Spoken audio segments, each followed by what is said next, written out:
నమస్తే, welcome to our channel. నేను మీ సిరి. నిన్న జరిగిన సభలో లోకేష్ గారు మోదీ గారితోనైతే కొన్ని కీలక అంశాలు మాట్లాడారని తెలుస్తుంది. సో ఇంతకీ ఆ కీలక అంశాలు ఏంటి? సో ఈ అంశాన్ని మనకి వివరించడానికి మనతో పాటు ఉన్నారు ప్రముఖ రాజకీయ విశ్లేషకులు అంకమరావు గారు. నమస్కారం సార్. సో ఇప్పుడు చూస్తుంటే లోకేష్ గారు మోదీ గారితో కొన్ని కీలక అంశాలు అంటే రాష్ట్రానికి సంబంధించి కొన్ని కీలక అంశాలు మాట్లాడారు అని చెప్పేసి అయితే మనకి వార్తలు వస్తున్నాయి. ఏం మాట్లాడి ఉంటారు అసలు? నాకు తెలిసి ఏం మాట్లాడలాడ, అందుట్లో ఎలాంటి అనుమానమే లేదు. ఆయన రహస్యంగా కూర్చోలేదు, 10 నిమిషాలు ఏకాంతంగా కూర్చోలేదు. మరి ఆయన ఎక్కడ మాట్లాడాడు? సభా వేదిక మీద ఏం మాట్లాడతాడు? అంటే ఇలా ఉంది పరిస్థితి అని కూడా మాట్లాడారు. అంటే ఇప్పుడు రాష్ట్రంలో ఎన్నికలు సజావుగా జరగడానికి ఏం జరగాలని చెప్పుండొచ్చు. లేదు, బాగా ఉంది, ప్రజలు మనకల్లా అనుకూలంగా ఉన్నారు, మన కూటమి గెలుస్తుందని చెబుతారు. అంతకంటే ప్రత్యేకంగా మాట్లాడేది ఏముంటుంది అక్కడ? మోడీ గారితో ఏం మాట్లాడతాడు లోకేష్ బాబు?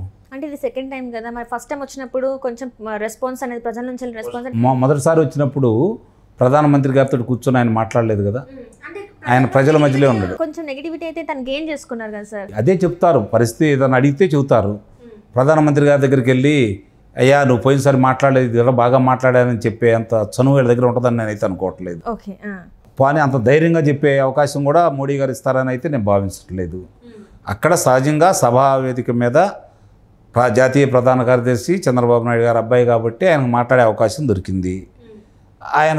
వాళ్ళిద్దరు కలిసి కూర్చొని మాట్లాడుకున్నారు. వాళ్ళ సమక్షంలో ఆయన చక్కగా ప్రసంగించాడు ఆయన కంటే ముందు.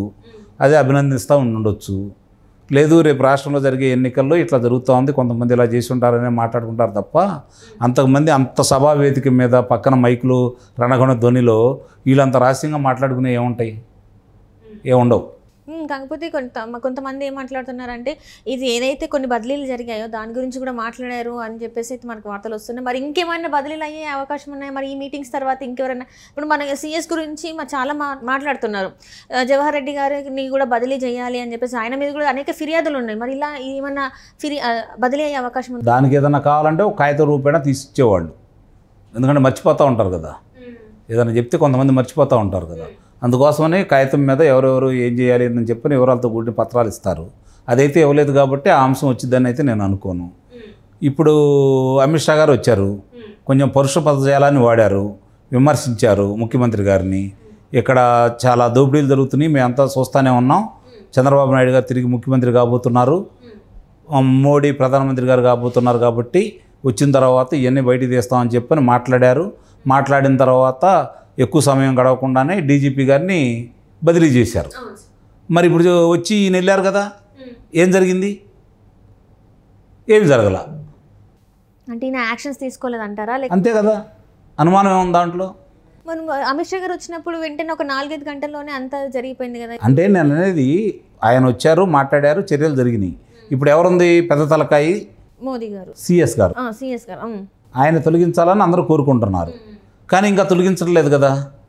ఆయనే నిబంధనలకు విరుద్ధంగా, చాలా స్పష్టంగా నిబంధనలకు విరుద్ధంగా కేంద్ర ఎన్నికల సంఘానికి ఇచ్చిన విధి విధానాలని పక్కకెళ్ళేసి ఆయన ఈరోజు ఎప్పుడో వరదలు వచ్చినటువంటి దానికి ఈరోజు డబ్బులు చెల్లించమని అవన్నీ ఈరోజు ఇస్తున్నాడు కదా, ఫీజు రీయింబర్స్మెంట్కి సంబంధించి. మరి ఆయన దానికి వ్యతిరేకంగా ప్రవర్తిస్తున్నట్టే కదా, జగన్మోహన్ రెడ్డి గారికి అనుకూలంగా ప్రవర్తిస్తున్నట్టే కదా. అదే బ్రేక్ వేసింది. మళ్ళీ అలాంటి వ్యక్తి మీద చర్యలు తీసుకోవాలి కదా, చర్యలు తీసుకోవట్లేదు కదా.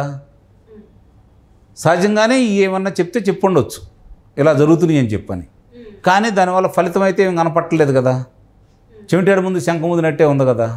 ఎందుకంటే మీరు అంటే ఇప్పుడు మీరు మాట్లాడేది చూస్తుంటే ఇంకా జగన్మోహన్ రెడ్డి గారికి మోదీ గారు సపోర్ట్ ఉంది అని అనిపిస్తున్నట్టు మీరు మాట్లాడుతున్నారు. మరి మీకు అలా అనిపిస్తుందా? ఇంకా సపోర్ట్ చేస్తున్నారు? ఆయన ఎవరికి అనుకూలంగా ఉన్నా లేకపోయినా ప్రజలు ఒక నిర్ణయానికి వచ్చారు. అక్కడ మోడీ గారా, అమిత్ షా గారా, చంద్రబాబు నాయుడు గారా, పవన్ కళ్యాణ్ గారా అని చూసుకోవట్లేదు. వాళ్ళు రాష్ట్రానికి అన్యాయం చేసింది జగన్మోహన్ రెడ్డి గారు, దానికి వ్యతిరేకంగా గతంలో మంచి పనులు చేసింది చంద్రబాబు నాయుడు గారు. కాబట్టి జగన్మోహన్ రెడ్డి గారిని, చంద్రబాబు నాయుడు గారిని చూసుకుంటున్నారు. చంద్రబాబు నాయుడు గారిని గెలిపించాలనుకుంటున్నారు. చంద్రబాబు నాయుడు గారిని గెలిపిస్తే మనం గెలుస్తామని చెప్పి ప్రజలు భావిస్తున్నారు. కాబట్టి చంద్రబాబు నాయుడు గారిని గెలిపించాలంటే చంద్రబాబు నాయుడు గారితో పాటు వస్తున్న కూటమికి కూడా వాళ్ళు స్వాగతిస్తున్నారు. అందుట్లో వాళ్ళకి మంచి చేసినా చెడు చేసినా ఆ కూటమికి మద్దతు తెలుపుతున్నారు. ఎందుకంటే బలం పెంచుకోవాలి కాబట్టి.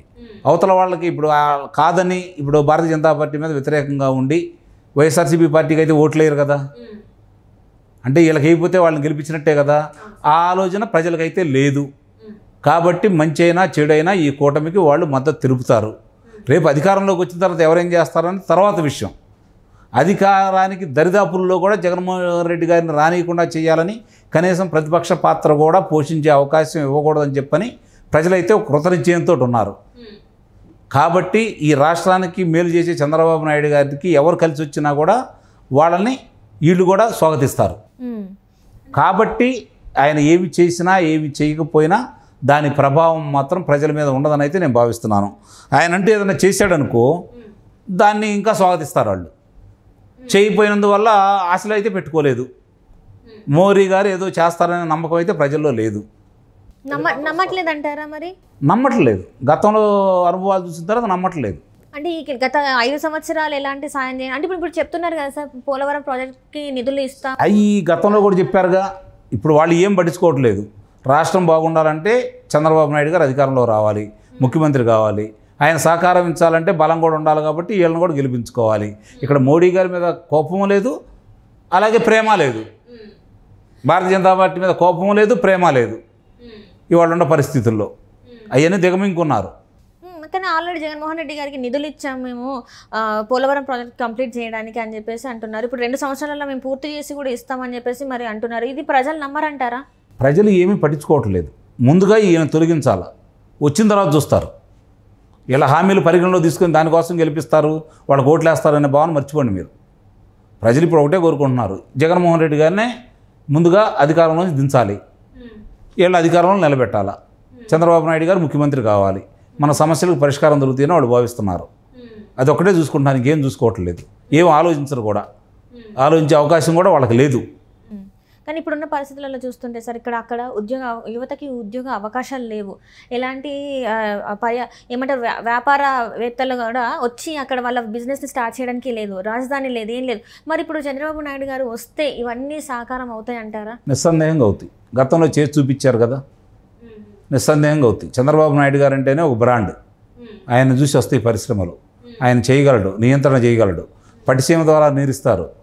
సాగర్లో నీళ్ళు ఉంటాయి, శ్రీశైలంలో నీళ్ళు ఉంటాయి, రాయలసీమకు నీళ్ళు అందుతాయి. అలాగే పులిచింతల్లో కూడా నీళ్ళు నిల్వ చేయగలరు ఆయన. పోలవరం పూర్తి చేస్తారు. 1,50,000 కోట్ల రూపాయల ఆదాయం వచ్చింది రాష్ట్రానికి. అమరావతిని పూర్తి చేస్తారు. 2 లక్షల కోట్ల రూపాయల ఆదాయం వచ్చింది రాష్ట్రానికి. అవి చాలు ఇవన్నీ చేయడానికి. మరి ఇప్పుడున్న ప్రజెంట్ ముఖ్యమంత్రి 3 రాజధానుల పేరు మీద ఎత్తారు. ఆల్రెడీ విశాఖలో మనం చూసాం, రుషికొండను ఏ విధంగా అయితే చేశారు. మరి ఇప్పుడు నెక్స్ట్ ఇప్పుడు ఓన్లీ అమరావతి అయినా ఇంకా మరి వీళ్ళు ఈ ముఖ్యమంత్రి అన్నట్టు 2 కూడా రాజధాని లాగా చూస్తారంటారు? ఇప్పుడు మళ్ళీ జగన్మోహన్ రెడ్డి గారు వచ్చారనుకోండి, ప్రతి ఊరు ఇడుపులపై చేస్తాడు, ప్రతి ఊరు బెంగళూరు ప్యాలెస్ చేస్తాడు, ప్రతి ఊరు లోటస్ పాండ్ చేస్తాడు, ప్రతి ఊరు రుషికొండ మీద కట్టింది చేస్తాడు. ఇంకేం కావాలి జనాలకి? ప్రశాంతంగా ఉండొచ్చు కదా, ఇబ్బంది ఏముంటుంది? Right sir, right. Thank you so much sir. Thank you.